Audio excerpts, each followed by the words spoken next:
So do you believe that the government moved to put a stranglehold on Index? I am absolutely sure that there was the government's decision. Our government hate discussion. Our government hate debate. Hi, everyone, and welcome to another edition of Backstory Podcast. I'm your host and the creator of Backstory, Dana Lewis. This is our 21st edition. We've covered Brexit, lots of science on COVID-19, nuclear arms, the upcoming American election, police brutality and racism, defunding police, and even our last edition tackled the conspiracies of QAnon. And now, the bad boys of Europe. Why are they bad, and who are they? Well, I'm talking about Hungary and Poland, which, as many of us are consumed with the pandemic and the American election, these countries, led by right-wing leaders, seized more power, going against Western Europe's common values of free and fair elections, independent judges, tolerance of minorities, and press freedoms. It is a swing to the right, and the EU seems to be failing to keep Hungary and Poland from drifting into an alarming direction towards autocracies. Poland, for instance, just had an election and wants to now pull out of the treaty on domestic abuse. It's against gay rights. Hungary's Viktor Orban has been squeezing press freedoms for a decade, modeling himself after Russia's Vladimir Putin. So if somebody is not ready to accept the rule of law, should leave the European Union immediately. So it should not be punished by money or something other to say, goodbye, son. Goodbye, guys. Because this community is based on rule of law, and we like that approach. It's okay. That was Orban at a recent EU summit, hoping for a big COVID-19 bailout, saying he supports the rule of law, when his critics in Hungary say he's been doing everything to hijack the courts and free media. So why, just as the European Union government is doling out billions of dollars to rescue economies from pandemic economic collapse, didn't it demand that Poland and Hungary get in line with common values of free society? The EU is rotting from the inside, say some Western newspaper headlines. Now, I know you're distracted with a lot right now, but look, this is important. We are witnessing the return of Soviet-style leaders who are muzzling free press. The media has become the propaganda tools of Hungary and Poland's authoritarian governments, and that's dangerous. And that's where we note recently the last independent media in Hungary, it's called Index, collapsed in July. More than 80 journalists walked out because they could no longer report freely. No one wants to walk out of a job right now, so that's noteworthy. The last door on free speech in Hungary slammed shut, and I bet you didn't even hear about it. All right, Veronika Monk joins us now from Budapest, and Veronika was the deputy editor of Index. Hi, Veronika, how are you doing? Hi. Well, I'm fine.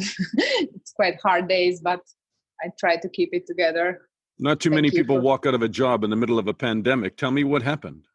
I have been working here at Index, which is the market-leading online news daily in Hungary, in the last 18 years. It's quite a long time. I started as an intern, and now I was the deputy editor-in-chief until I quit.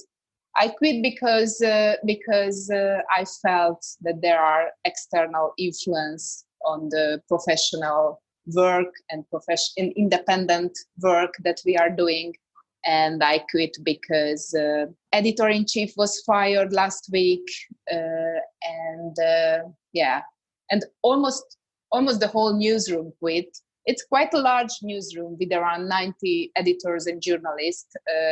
I think we are the biggest newsroom in Hungary, and around 70, 80 journalists and editors quit on Friday also.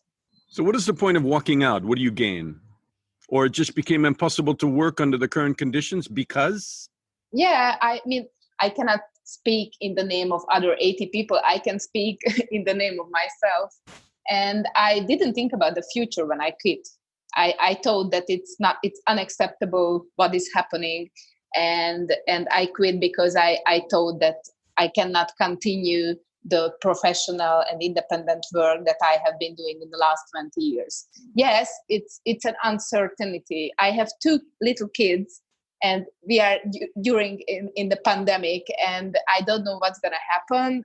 But I really felt that this was a red line. Okay, the red line was crossed. You took a very serious decision personally, as did those 80 people at Index. So could you give me an example of where you said it became impossible, that you simply couldn't work? I mean, aside from the firing of the editor, I mean, what kind of information were you unable to suddenly put out?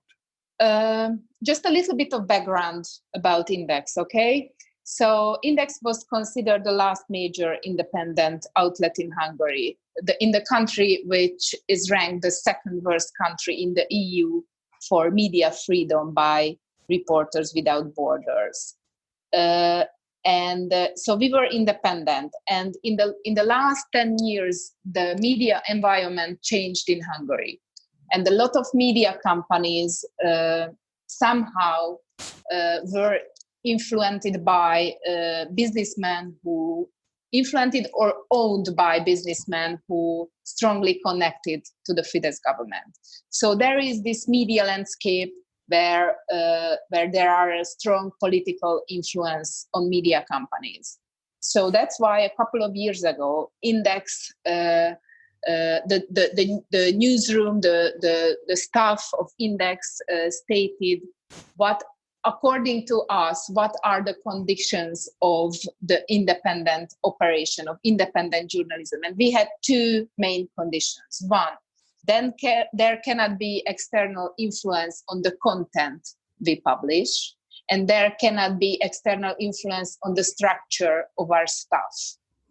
And the last condition was harmed when the editor-in-chief was fired. And the other thing is that a month ago, the board of Index took steps towards the transformation and fragmentation of Index. And there were some external advisors who suggested to outsource the journalists and editors to external companies. What does that mean? I mean, translate that. You know, I just can't state what this advisor stated. He said that it would be the goal of this outsourcing would have been for the savings. So because there is a pandemic, right? But in reality, what are they trying to do? My opinion is that it would have been really, really dangerous, because if it's an external company structure, then companies with political or business agenda could reach out to the front page of the newspaper. Look, I sense all of this leads back to Prime Minister Viktor Orban, right? And his control of media. What is he trying to control? What is he trying to stop you from saying? You should ask him. I'm asking you though. I mean, because it's important for a Western audience that's not in Hungary. You're saying this is about censorship. You're saying this is about strangling freedom of speech. I mean, can you give me any instance where, let's take COVID-19 for example. Mr. Orban has declared a state of emergency for as long as he sees fit, and punishes those who distort or publish false information on the outbreak with 5 years in jail. I mean, what does that mean? Is he just trying to silence the free press from reporting the extent of the pandemic in Hungary? I don't know what is Mr. Orban's agenda. I can talk about Index's case, and I can talk about my situation. I don't want to talk about the political situation. Why? Is that a dangerous thing to do in Hungary for you personally, if you were to criticize the prime minister? No, not at all. Not at all. I mean, look, the problem is, you asked an interview from me about the situation of Index, and now you ask me to talk about the Hungarian politics, right? Well, I'm asking, they're obviously connected. I mean, you're saying you're unable to publish freely. You're unable to talk about. I'm asking you, what are you unable to? I didn't say. I never said that. There were no influence on the content we publish. I said there were external influence on the structure of the newsroom. Index was independent for 20 years. But you were concerned that when they started to restructure, that would affect your freedom of speech. Yes, and that's why I quit. That it would result in censorship of what I'm asking. That's why I quit, because I felt the danger that the independence is gonna change. What are they trying to stop? What are they trying to silence? That's what I'm specifically asking, because for a Western audience, I don't understand. Is it criticism of the government? Is it corruption of business? Index is not an oppositional newspaper. Index is a critical newspaper, and I don't like the label that you are the oppositional media, because that's what the government tried to label us. And I don't like when people call me or call my colleagues the oppositional journalists, because we are not one. Yeah. I have been working here in almost 20 years, and when the other government was leading the country, Index was critical back then as well. So it's a critical newspaper. We are doing the traditional watchdog function of the media. And we are big. So we can be a danger, because this is a 10 million, there are 10 million people living in Hungary, and Index had 1 to 1.5 million readers per day. Danger to who? It's quite a big audience. Danger to who? And we weren't controlled. You know, that can be understand in the States too. So who would you be a danger to? Anybody else, the politics, the businessmen, the money people, the power. So that's what I'm asking you is, I didn't really ask you to talk about politics, but it's part of it, isn't it? And when you're being silenced, there's somebody politically that doesn't want you to report what. And if you're sitting in... I say it again then. So Index never experienced silencing, because we were independent. We quit because we felt that this era has ended. Would you agree that Prime Minister Orbán has tried to silence media in Hungary? It's a really hard position that you are trying to put in me. I don't want to answer that. Okay. Because fine. I'm an independent journalist, and I'm not a political activist, and I don't want to talk about my opinion regarding Mr. Viktor Orbán. I can say what's happening in Index, and I can say that the Hungarian media landscape is very strongly connected to the government, sometimes to the prime minister, sometimes strong allies to the prime minister. That's the correct answer. Okay. Tell somebody living in London, tell somebody from New York, why does it matter if some online news site called Index disappears in the middle of the night and the journalists walk out? What is at stake in Hungary? People in Hungary they fear their existence. They fear their lives, and usually they don't stand up against power. And we did that, and the world saw what we did. And we did it together, and we did it like 80 of us, and it's a huge mess. And people don't see things like this in Hungary, where 80 people show the finger against the power. I was a correspondent in Moscow for American television. So President Yeltsin went out in 2000, President Putin came to power, and suddenly we could see, as independent journalists, we could see media that was not completely free, because some of them were controlled by different business interests, but they began to be closed down. They began to be taken back under control of the government and of the Kremlin. And that slow creep, which happened over a few years, suddenly no criticism of the Kremlin, no investigation of corruption and business. It was really the end of this new democracy in Russia and autocratic rule by the Kremlin. Are we seeing exactly the same parallel in Hungary now? Yes. Okay.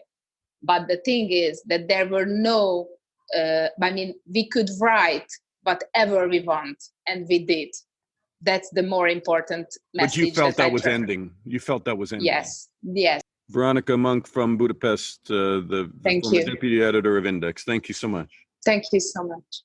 Okay, so she seems intimidated and avoided saying anything about Viktor Orban or the ruling political party. That tells you a lot about how stifling rule has become in Hungary. That's a journalist who, in my view, explained very little, but revealing too, considering how little she felt she could say.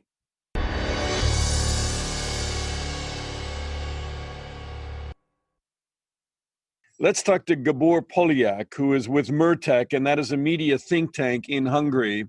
Hi, Gabor. How are you today? Hi, good morning. Yeah. Why is the closing down of Index important? Index is and was, firstly, it was the biggest news portal in Hungary. And it is not only about the reach of Index, it is only about that they could reach not only one side of the Hungarian society. Index's audience was not a political audience. It was not about that only the voters for the opposition parties read Index. Index was also an information source for the pro-government voters. And we don't have a lot of media outlets that can reach the whole society. Therefore, Index was really an important part of the Hungarian media system. So do you believe that the government moved to put a stranglehold on Index? In the background, I am absolutely sure that there was the government's decision. It's not only a theory. Maybe you know that there was a very complicated ownership structure in the background of Index. But the main point that the main decisions about the money, about the incomes, and the main decisions about the organization of Index was in the hand of pro-government guys. And in the last weeks, the decision maker was one of the most important, one of the most powerful media guy of the governing party. What's the idea? What are they worried about? I mean, why are they closing down media? Yeah, you know, we are struggling for media freedom since 2010 because, the government is struggling for a public sphere where they have the word, and all other words are only, how to say, a footnote or can be incredible. So our government hate discussion. Our government hate debate. The only way how they can communicate is to speak out without any comment. And therefore they need a media system where the biggest media outlets are serving this kind of political communication, this kind of one-way political communication. All media outlets, they got in the last 10 years, and we are speaking about a big majority of the Hungarian media system.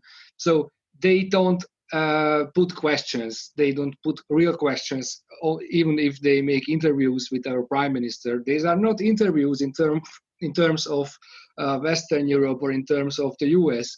These are opportunities to speak out my opinion as the prime minister. So they needed this kind of media system, and they tried from 2010 to have a even smaller independent part of the media system.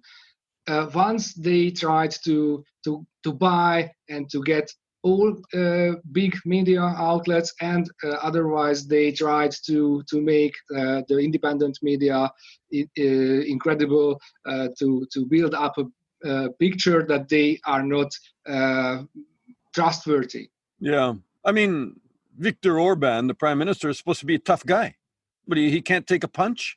He can't take a bit of criticism from the media. Of course he can. I cannot say that the whole media system is for Orban. It is very important for Orban to have critical media in Hungary. And if we are speaking about index, I am absolutely sure that that was not the plan to have this kind of collapse of index. They wanted to have index for a long time, but they wanted to have a more friendly index in the direction of the government. They didn't want more friendly, more controlled, more subservient. Yeah, and it was not impossible. They had the control over the whole editorial board, the whole newsroom, and they had the control over the incomes. So they could vote that the journalists working for Index will be able to somehow collaborate with the government, and it was not about to publish only propaganda like in other pro-government media. It would be enough to not speak about the most critical issues for the government. So let me ask you something philosophically. I mean, bigger picture. I was in Russia as a correspondent based for American television when Yeltsin left and President Putin came to power, and we saw exactly this: slow takeover of media, influence, change of structure of ownership. Eventually, they silenced critical media. And every night, the voice of most of the main television channels get their marching orders from the Kremlin. Now you're seeing it in Poland. You've seen it in, media struggles in Georgia, in Hungary. So really, all across Eastern Europe, we are witnessing kind of the hard right silencing critical media. It's very serious, and it's stillborn democracies. Yeah, I can only agree with this statement. We could continue this list. And if the media system of the US would not be so strong, the intention of Donald Trump would be the same. But the US media system is an absolutely other story, fortunately. What is a very big difference between Poland, Hungary on the one side, and Georgia, Russia, Turkey on the other side, that we are members of the European Union. And I think this is a very big mistake and a very, very big unsuccess of the European Union. I really want to ask you about that, because that's important, right? I mean, these countries, Poland and Hungary, Russia's not, but Poland and Hungary are members of the European Union. The European Union has addressed and acknowledged the fact that there is a pull to the right, and that the leadership in these countries is not allowing free and democratic press. They just had to come up with a COVID-19 billions of dollars of bailout. Should they have made part of the conditions for that, it's hands-off free media, that Hungary and Poland allow free media, otherwise they're not going to get bailed out, they're not going to get money. I mean, they seem like they caved in. Yeah, that was not a good point for this kind of being strong. In case of Hungary, we are speaking about 10 years. The European Union knew since 2010, 2011, that the Hungarian government hates free media. And it began in 2011 with the new media laws. There was a huge debate at European level if these laws are in line with the European values. And it was absolutely clear that they are not. And after that, there were several points. Every 2 years came some big issue that was also discussed at European level. So there was millions of opportunity in the hand of the European Union, and they have, it is very important to see, they have once legal tools to take actions against such kind of tendencies, and secondly, they have political tools, and they hasn't used any of that. It's a hell of a statement about the European Union, right? Because it's supposed to be a lot more than just an economic marriage. They're supposed to share common values, including democracy and free speech, and yet they're not enforcing it. And what is the danger in Europe if they don't do that? Because there is a pull to the right. Hungary is not a very big country within the European Union too, but Poland is double of Hungary. So we are speaking about very big market. Even if we are watching it from the point of view of economics, it is a big mistake to not to stop this tendency, because we know that also Czech Republic is very, very problematic. There are big problems with the using of public money, European money, on the side of the Prime Minister of Czech Republic.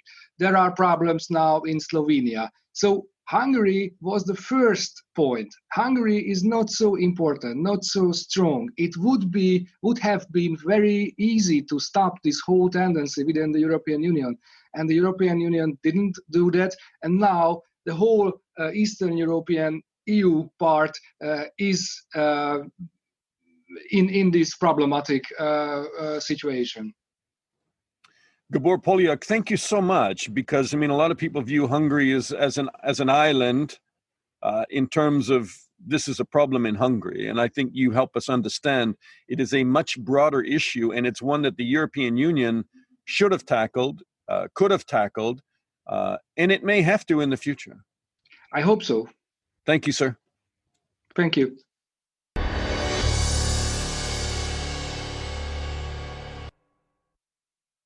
Why hasn't the EU gotten tougher with countries choking free speech? Let's ask Hungary's member of European Parliament. All right, joining me now from Budapest is Katalin, Czech, who is a member of European Parliament for Hungary. Hi, Katalin. How are you doing in this COVID-19 crisis we have? Well, we're trying to hold up as everybody and hoping for better days to come. Yeah. Is it being reported in Hungary how bad the situation is, or is the government being clear about how many cases they have, or are they, like many governments, understating the problem? Well, Hungary was never really strong on testing, so all the way through the pandemic, it was quite questionable how many cases we have. I was working as a doctor, volunteering during the pandemic, so I got some first-hand experiences as well. But that's clear that the public hasn't been sufficiently informed, and I find this problematic, particularly due to the importance of getting everybody involved in the public health defense. Okay, so when people talk about free media and freedom of speech in a pluralistic, democratic society, I mean, here's a clear example where if you're not given information, you don't even know what the dangers are. The health dangers are. That's why it's really important to have free media. And in the middle of this, you have some 80 staff members in your country from Index, the so-called free social media site, news site, who walked out, who said they couldn't report. It's concerning. Yes, it's very concerning. And Index was really the most important independent news portal that had the highest number of daily readers in the country. It was really an institution on its own, and it was clear for the past some years that the government tried to gain influence in the editorial board of Index, also in the governing structures behind the portal. And just a few days ago, due to the pressure and the influence coming from outside, the editor-in-chief resigned, and as a protest, the entire editorial board walked out as well. Now, we are in the middle of the pandemic. The entire job situation is, of course, very shaky, particularly if you work in media in Hungary. So I think it's very hard to understate the importance of 70, 80 people with families, mortgages, loans, and an uncertain future just standing up and walking out because they don't want to work in a media that is influenced by Orban. They want to have a free voice, and I think the whole Hungarian society really has to support this endeavor. I mean, Viktor Orban already has an iron grip for the last decade on Hungary and power in Hungary? What does he care about Index? Well, Index is a portal that's being read by 1 million people daily. Well, we have 10 million people in total. So this is really the most influential news portal we have in the country. So this is literally the hallmark of independent news reporting. As Mr. Orban cannibalized the public media, many say that now Index is something like the BBC for the UK, for instance. This is the site everybody opens in the morning when they wake up, even the conservatives, even the Fidesz voters. So this is where people get their news from, the main source of news. So it is really something like the last resistance against this enormous pressure Fidesz has been applying. If Index falls, then it is really a huge blow to our entire country, and I suppose for everybody in the world who believes in free and fair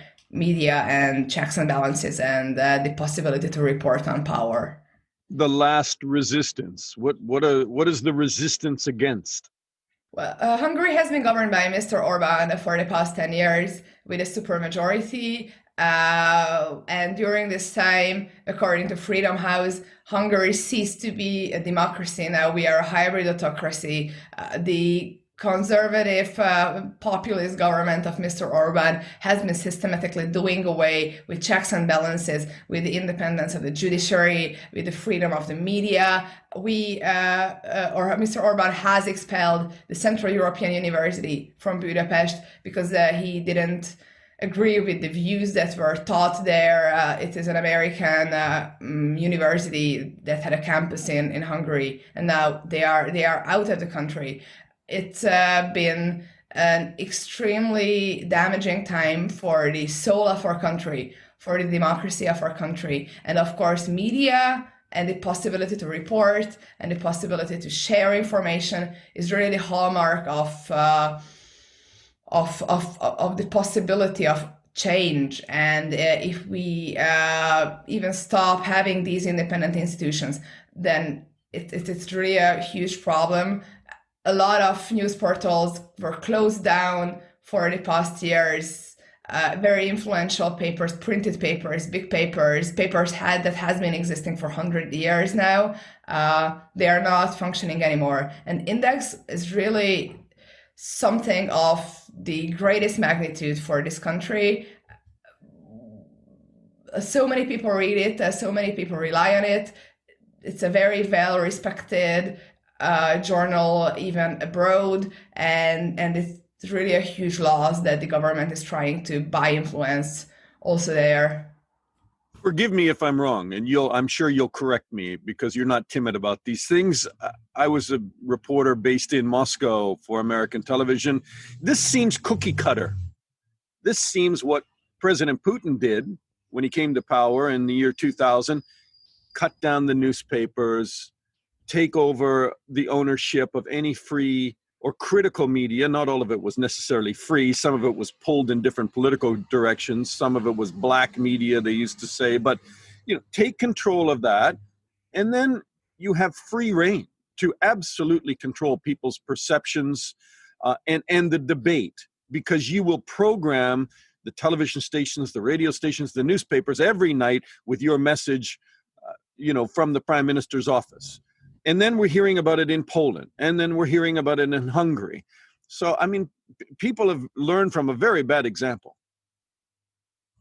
Yes, indeed. And Mr. Orban has been in a close friendship with Mr. Putin for the past decade. And this is not the first law that he's been adopting from Mr. Putin's governance style. For instance, a very controversial law that branded NGOs as foreign agents is also something like the brainchild of Mr. Putin, and something that has been absolutely in Russia also. And a few years ago, Mr. Orban also pushed through a law that victimized civil society just based on the example of Mr. Putin. And really the importance of gaining control over the media is really hard to be understated.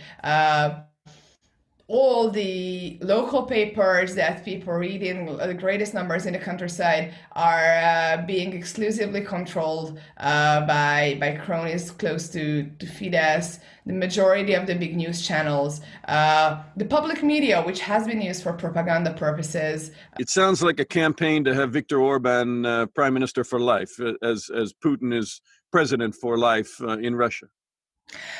Yes, well, Mr. Orban stated that he has plans for 20 more years of governing, but I believe that this is now really the time for the next elections in 22 that the Hungarian people just like raise their voice and we go to vote in large numbers and we do away with this authoritarian leadership that has been in power for the last 10 years. Because I feel that there is anger and resentment boiling in the country. We have to channel it in votes, in turnout, and in proper real change. You were a member of a political party. You ran I am, yes. for office in Hungary, and then you closed down your political party, or?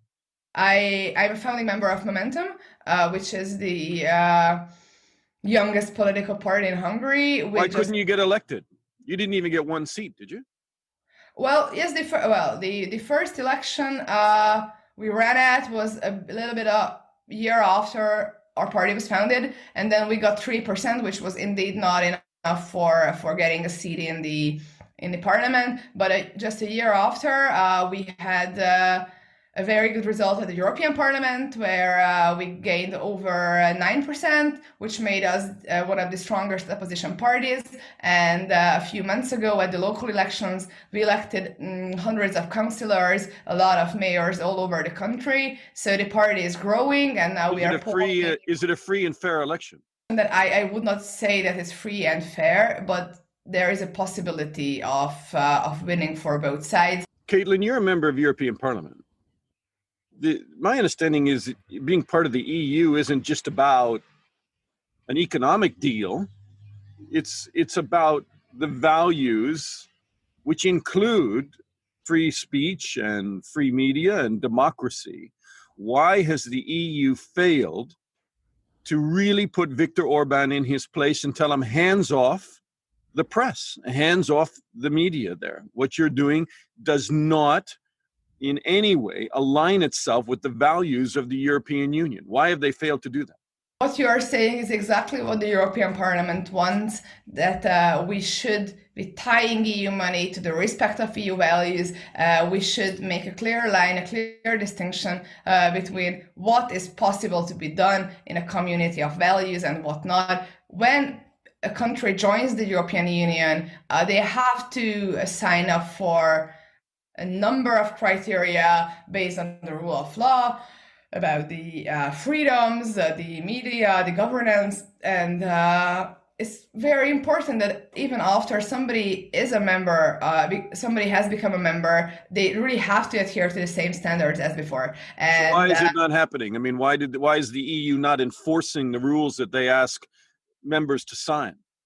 The EU has very weak capacities right now to do so. As we are discussing the budget deal of the next 7 years, a lot of institutions, including the European Parliament, want a clear rule of law guarantee when it comes to distributing public finances to governments. And of course, negotiations are still ongoing, but I believe that this is really something at the heart of Europe and of core importance for our entire community to have everybody respect our common values. You didn't answer the question, really. Yes, well, right now, the EU says when you sign up, you have to share the common values, and then as you're getting, especially during COVID-19, where there's a major bailout by the European Union to countries, that they have to qualify for that bailout. I mean, they have to be part of the EU. They have to share the same common values. You're telling me that Viktor Orban does not. He's shutting down the last remaining free press site in Hungary. Why didn't the EU say, no way, you cannot be part of the EU if you're going to behave like this? Why are they scared to do that? It's not about being scared. It's about having the power of institutions in place to be able to do so. I ask this question a lot. Yeah, so I've been also asking this question a lot to my fellow colleagues, and basically the answer is that the current treaties of the European Union tie every decision that is of this magnitude to a unanimous decision between countries. We barely have systems in place that could be useful in the case of systemic deviations, because we have very good mechanisms for when one country breaches one standard or the other, but actually the European Union wasn't prepared for a systemic democratic backsliding within its own community. And right now we are witnessing this in two countries, in Hungary and in Poland, and it's very important to install these kind of mechanisms. For instance, compulsory European prosecutor's office to have control over European public finances and also systematic rule of law monitoring systems so that we can safeguard our values in our entire community. But this is something we have to do now, and this is what the European Parliament has been fighting for. It's interesting, right, and ironic that Viktor Orban's main appeal to the public is that he's improved the finances of the country, the economy. And really the way he did that was becoming a member of the European Union, and now he's flouting the very rules of the European Union that he's used to improve the economy of Hungary.